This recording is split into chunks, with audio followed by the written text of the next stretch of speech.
Welcome to today's video on medicating kids.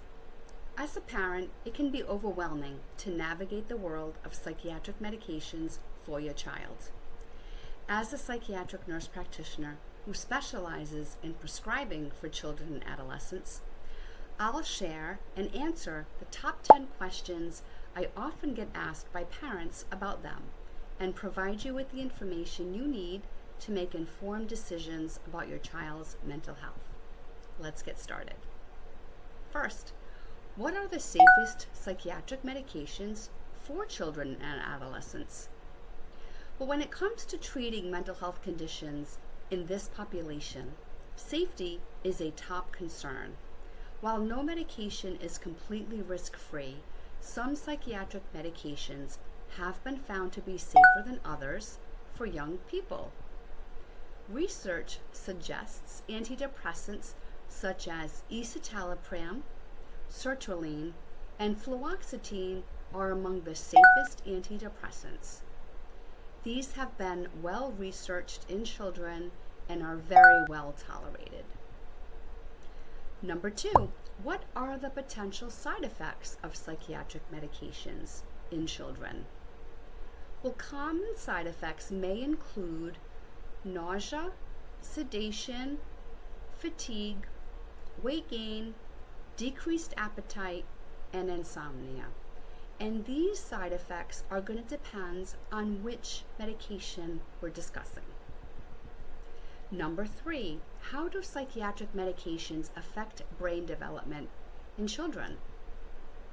Well, medications can definitely impact brain development, especially during critical periods of growth and maturation.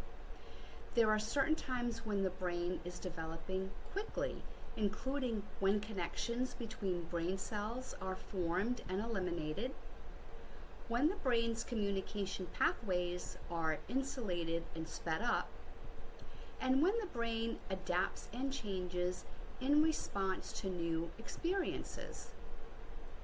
Now, medications can affect brain development in several ways, by changing how brain cells connect and communicate, and by influencing the brain's chemical messengers like serotonin and dopamine.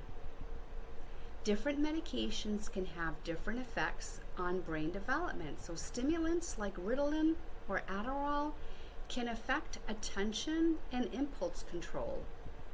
Antidepressants like Prozac can affect mood regulation. Antipsychotics like Risperdal can affect emotion regulation and thinking. Another common question I get asked is, what is the difference between stimulant and non-stimulant ADHD medications? Well, the first difference is the mechanism of action between the two.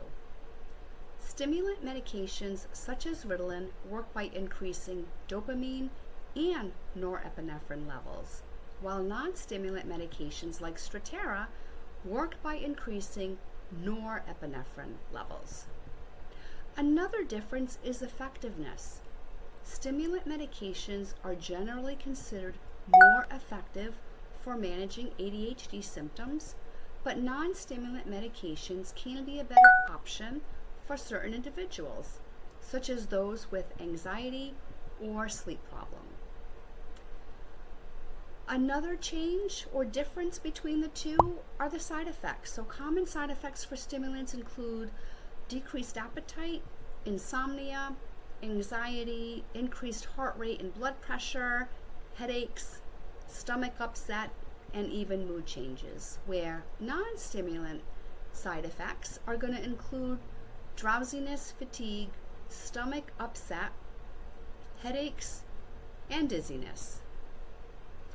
Another key difference is abuse potential. Stimulant medications have a higher potential for abuse and addiction, while non-stimulant medications are generally considered to have a lower risk. Another question I get asked often is, can psychiatric medications be used to treat anxiety in my child? Yes, medications like selective serotonin reuptake inhibitors, SSRIs, can be effective in treating anxiety disorders in children. Anxiety disorders are common among children, affecting up to 25% of kids and teens. While therapy and lifestyle changes can be effective in managing anxiety, psychiatric medications may also be necessary in some cases. Other medications that can be used to treat anxiety disorders that I wanted to mention are benzodiazepines such as Xanax or Klonopin, which can help reduce anxiety in the short term, but may have risks of dependence and withdrawal. And when these are prescribed, you usually see this prescribed short term, usually for a couple of weeks while we're waiting for things such as the Prozac or fluoxetine, which can take several weeks in order for it to kick in and work. Benzos might help temporarily while we're waiting for those other longer acting medications to kick in. Buspirone is also an anti-anxiety medication that can be effective in treating generalized anxiety disorder. And antipsychotic medications such as Risperdal can be used off-label to treat anxiety disorders in children. The other question I get is, are off-label medications safe? The answer is yes, they are safe, but they should be done under the guidance of a qualified healthcare professional, as the medication's safety and efficacy may not be well established for that age group. So why would a medication be off-label? Well, one reason is that not enough children were tested during clinical trials. Pharmaceutical companies may not have been able to conduct pediatric clinical trials for several reasons, including limited financial resources or concerns about exposing children to potential risks. The next question is, how do clinicians determine which medication is best for my child? Well, there are several steps that are taken together in which a provider and a parent come up with the best plan. First, we want to do a thorough diagnostic evaluation, which is essential to accurately diagnose your child's condition and identify potential underlying causes. This evaluation typically includes clinical interviews with the child, parents, and caregivers, behavioral observations, review of medical and psychological history, and psychological assessments, including rating scales. Clinicians also work with the child and family to identify specific treatment goals, such as reducing symptoms of anxiety, depression, or ADHD, improving sleep quality, enhancing cognitive function, or reducing behavioral problems. Based on the diagnosis and treatment goals, clinicians are going to consider various medication options. First, evaluating the potential benefits and risks of different medications. We need to take into account the child's medical history, allergies, and sensitivities. Next, clinicians want to assess individual factors that may influence medication response, such as age and developmental stage, weight and body mass index, liver and kidney functions, or the presence of co-occurring medical or psychiatric conditions. The next question is, what are the long-term effects of psychiatric medications on children's mental health? Well, the research shows that medications can be effective in managing symptoms, but long-term effects vary depending on the individual and medication.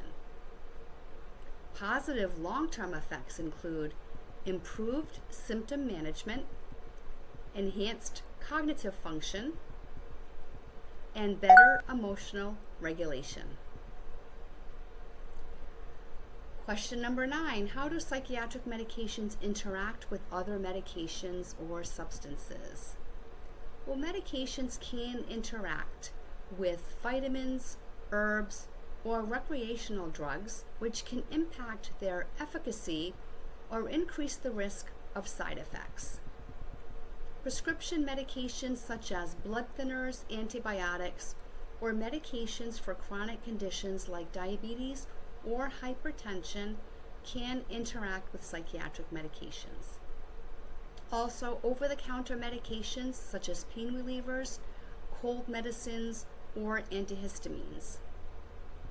Herbal supplements, vitamins, or minerals can also interact with psychiatric medications. And substances such as alcohol, marijuana, or illicit drugs. Marijuana has chemicals that affect how your body processes psychiatric medications. This can lead to increased side effects, reduced effectiveness of the medication, and also increased risk of adverse reactions. And number 10, one of the most common questions I get is, will psychiatric medication turn my child into a zombie? The idea that psychiatric medications, especially those for ADHD, will turn your child into a zombie is a common concern. However, this stereotype is largely exaggerated and not supported by any scientific evidence. But here's what you can expect. When starting a new medication, your child may experience some initial side effects, such as drowsiness or lethargy. However, these effects are usually temporary and resolve within a few days to weeks. Every child is unique in their response to medication. Some children may experience no noticeable side effects, while others may experience some, but these are usually manageable.